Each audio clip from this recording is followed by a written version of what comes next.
ربنا لك الحمد حمدا كثيرا حمدا كثيرا طيبا طيبا مباركا فيه مباركا فيه يا ربي يا ربي لك الحمد لك الحمد كما ينبغي كما ينبغي لجلال وجهك وعظيم سلطانك لك الحمد بالإيمان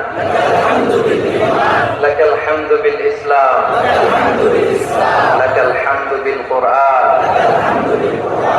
আল্লাহ রাব্বুল ইজ্জা ওয়াল জালালের দরবারে শুকরিয়া জ্ঞাপনের পাশাপাশি আমি আজকের এই ঐতিহাসিক চট্টগ্রামের প্যারেড ময়দানে আয়োজিত 5 দিন ব্যাপী তাফসীরুল কোরআন মাহফিলের যারা সম্মানিত আয়োজক বৃন্দ ইসলামী সমাজ কল্যাণ পরিষদ চট্টগ্রামকে অন্তরের অন্তঃস্থল থেকে ধন্যবাদ এবং মোবারকবাদ জানাতে চাই, যারা দীর্ঘ কয়েক মাস ব্যাপী অনেক কষ্ট করে, অনেক ডিজাইন করে, অনেক প্ল্যান প্রোগ্রাম করে চমৎকার একটি কোরআনের বাগানকে সাজিয়েছে।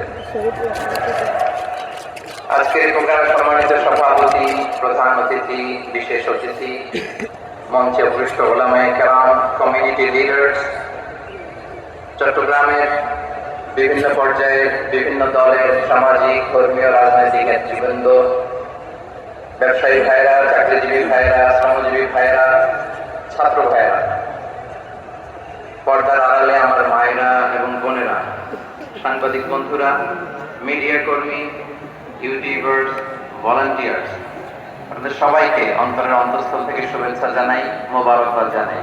আপনারা সবাই কেমন আছেন? সবাই ভালো আছেন? সুস্থ আছেন? দয়া করে আল্লাহ তাআলা আমাদের সবাইকে ভালো রাখুন, সুস্থ রাখুন, নিরাপদে রাখুন। আমরা সবাই পড়ি আমিন। আমিন। সম্মানিত সুধী, হযরতুল আল্লাহ শহীদ মরহুম আল্লামা দেলওয়ার হোসেন সাঈদী রাহিমাহুল্লাহ ওনার স্মৃতি বিজড়িত আজকের এই ঐতিহাসিক প্যারেড ময়দানের তাফসীরুল কোরআনের প্রোগ্রামে সব আছে। স্টেজ আছে,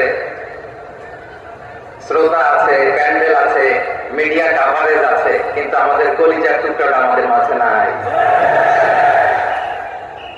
আজকের এই প্রোগ্রামে আলোচক হয়ে এই চেয়ারে আমি না বসে ওই শ্রোতাদের কাতারে বসে যদি আমাদের আল্লামার নুরানি চেহারার দিকে তাকিয়ে ওয়াজ শুনতে পারতাম, আমাদের হৃদয়টা ঠান্ডা হয়ে যেত,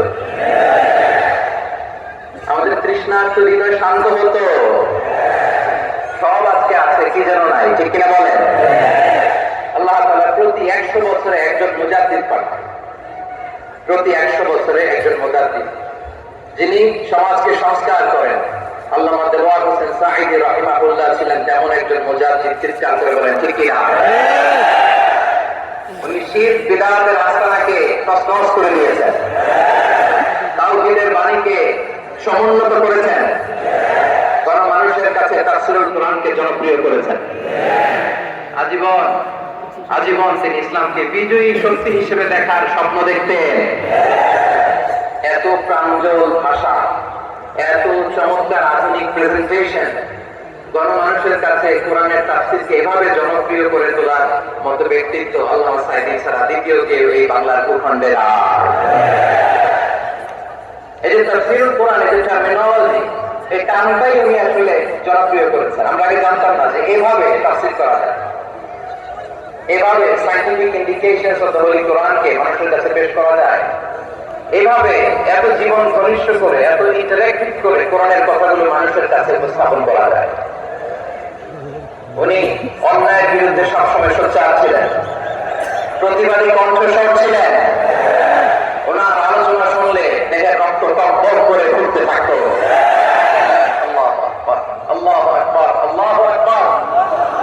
He was a strong mouthpiece of Islamic revivalism. Islamic জাগরণের strong mouthpiece ছিলেন আল্লামা সাঈদী রাহিমাহুল্লাহ।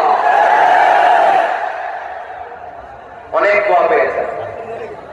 আমরা বলেছি, এমন জীবন তুমি করিবে গঠন, মরণে হাসিবে তুমি, কাঁদিবে ভুবন। গোটা বিশ্বকে তিনি কাঁদিয়েছেন। আল্লামা যখন ইন্তেকাল করলেন, আমি তখন মালয়েশিয়া থেকে যুক্তরাষ্ট্রে একটা কনফারেন্সে যোগ দিতে যাচ্ছি, কাতার এয়ারলাইন্সে। মালয়েশিয়া থেকে দোহাতে নামলাম। দোহাই যখন আমার ক্লান্তি, তখন শুনতে পেলাম যে আল্লাহ বিদায় নিয়েছেন। সোশ্যাল মিডিয়ায় শুনে বিশ্বাস করতে পারলাম না। মুহূর্তের মধ্যে মাসুদ সাইদি ভাইকে মেসেজ করলাম, উনি কোনো উত্তর দিতে পারলেন না। মাসুদ ভাইয়ের সাথে যখন কোলাকুলি করি, আমাদের স্বামী ভাইয়ের সাথে যখন কোলাকুলি করি, মনে হচ্ছে আল্লাহ সাইদের গান পাই। শরীরটা লিটারেলি কাঁপছিল, নিজেকে মানাতে পারছিলাম না, বিশ্বাস করতে পারছিলাম যে আসলে আল্লাহ বিদায় নিয়েছেন। In the meantime, আমার সেকেন্ড ফ্লাইট দোহা টু নিউ ইয়র্ক, 12 ঘন্টার ফ্লাইটে উঠলাম।